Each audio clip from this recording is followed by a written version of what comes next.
Yep, you know what time it is, man. This is, of course, your favorite channel, man, CTB. It's Chan Tuck Boxing. I'm your boy, Jay Slay. What up to him, man? What's up, everybody? Thanks for tuning in.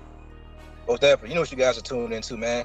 You are tuning into a segment we call here, Chin Check. So we rock you guys' chin with boxing news, boxing information, boxing rumors. Sometimes we put a bit of money in you guys' pocket by giving you the odds of the fight. But this time we want to talk about Jermell Charlo, man, the undisputed 154-pound champion, man. The first ever at that weight. I'm a big Charlo fan. He's my favorite Charlo of both of the twin brothers, in my opinion. I just like the way he fight. I like his passion for the sport.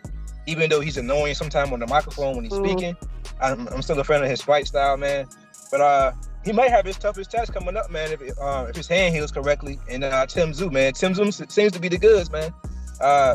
And we were sitting up having a discussion here at CTV, man, about Tszyu and the chance he might have of beating the Charlo. And we was thinking, is Tszyu the hardest puncher that Charlo has faced in his career, man? It's kind of hard, man.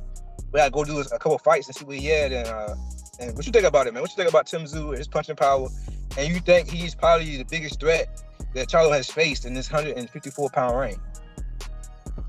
His punching power is legit.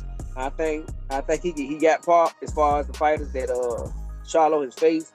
He's probably gonna be the strongest puncher as far as just one punch power. He's fought some other guys that were strong that could thump. I can't think his name on top of my head. The guy he hit in the stomach, on the one shot in the stomach. He could punch his ass off. I don't think he's good as Tszyu, but he was a hard puncher too. People just overlooked it, you know what I'm saying? But it's been some. Look what he did with J-Rock.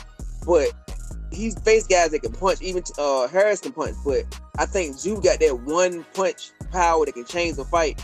And how you kind of like his daddy had zapped judo with stinky legs. So he got that kind of power.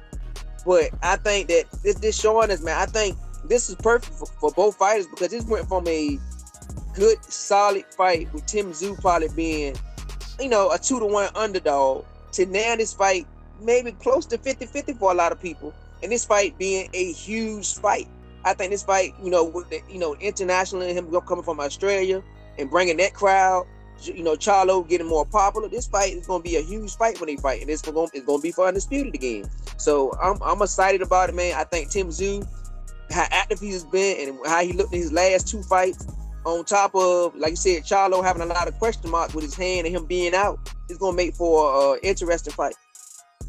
Most definitely. I think Rosario might be his biggest punch to date. I mean, you said Tszyu power is the goods.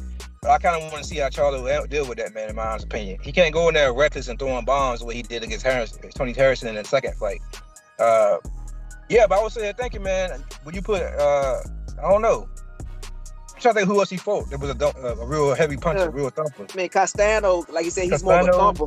He's a thumper. I don't call him, he ain't got that one punch kind of power, but he can thump. So, like I said, this the guy that got like that fight changing power. If he catch you in the right exchange. So this is a fight where Charlo had to be on his defensive game. He had to be on his P's and Q's, man. Because one shot changed the whole landscape of the fight. You see what he just did to Ocampo. He pretty much got him out of there Errol Spence style in the first round. So I'm not saying Charlo won't be able to do it the same way against Ocampo. I think Charlo probably can catch Ocampo as well. I don't know if it'll be that early in the fight. So to me, Ocampo is not a real strong gauge when it comes to chin and punch resistance.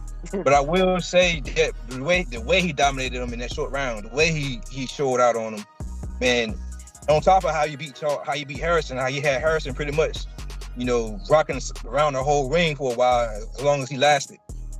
He might be legit Charlo's biggest competition at that weight class currently. I mean, that's until, of course, Errol Spence and Terrence Crawford move up in weight. Then I think we change our opinion on it.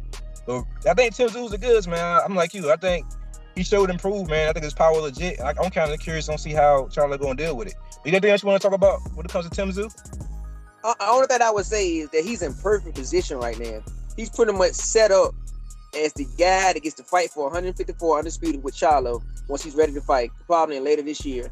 And then after Spence and Crawford settles their 2-fight deal, a trilogy if it's that good, he's probably gonna be the guy that gets the first go at the winner of that, a 2-fight, a trilogy. So he's set up in a perfect position if he can beat Charlo. Yeah, I ain't think about that. That's a good ass point. Especially, I think Charlo, I think Charlo, while he wouldn't say it out loud, I think he would mind a Spence fight. I think he'll welcome a Crawford fight, though. But I think Crawford will have to win the fight for him to get it. But if Spence win, I think, like he said, it'd be a belt hostage. I think both Spence and both Charlo will be pretty much, I don't know what Spence would do. I don't see him fight for no title. I think this is my opinion on that. If for Charlo and Spence to fight, they gonna throw out a big number. If the big number is matched, they gonna fight. If the number ain't big enough, I think Charlo would start to vacate some of the belts and let if Spence win and let him come up and get some of them vacant titles. Because like you said, it get to a point, if you've been undisputed for 2 years, why pay that 12% sanctioning fee when you already got the accolades of being undisputed? Just like Josh Taylor did. He said, I've been undisputed. I held it. No need to pay 12% every time I fight. I'm dropping 3 of these belts. I think Charlo would do the same thing. But if they say, man, if y'all keep the undisputed, we can pay y'all $25-30 million a piece for a pay-per-view fight, they say, well, fuck it, we friends. And if we, like Mike Tyson said, if you my friend, then you need to get this paper with. Exactly. I agree with that, but what you think about this, though? It's rumored right now that Jermell Charlo is going to 168 now. It's rumored that he possibly going up there to fight, the Canelos of the world, the David Benavidez of the world. Maybe he making this state at 168. So you see Jermell moving up to 160 to take over the reins from his brother. Seeing that his brother couldn't get any other big fights at 160, he had one belt at 160, I think it was. And then the biggest fight he had at 160 was Derevyanchenko. So you think his brother Jermell can do a lot better at 160 than Jermell did? I think he got the bigger name, I think he is slightly, but he's probably gonna have to run the boo-boo. So if he's going to 160, that's probably gonna be the fight for him there. I think Triple G is not gonna fight a slick guy like Jermell Charlo at this stage. I think he's just looking for the easiest fights he can get for the money grab. But I think Boo Boo will welcome that fight with open arms. So I think that would be his big fight at 160. And if he feel confident enough that he can handle him, that'll be the fight for him. But other than that, I don't think it's too much at 160 for him, honestly. But like you said, just to go up and get some more accolades, just to make your name in another division, why not? If you already done everything at 154. I think you're sleeping on that Triple G fight. I think if he go in here against Tszyu and Tszyu touch that 10 and he get wobbled, I think Triple G would think about that fight. It'd be a big money fight for him. It'd probably be the only big money fight he would have other than Canelo. He already got 3 paydays from Canelo already.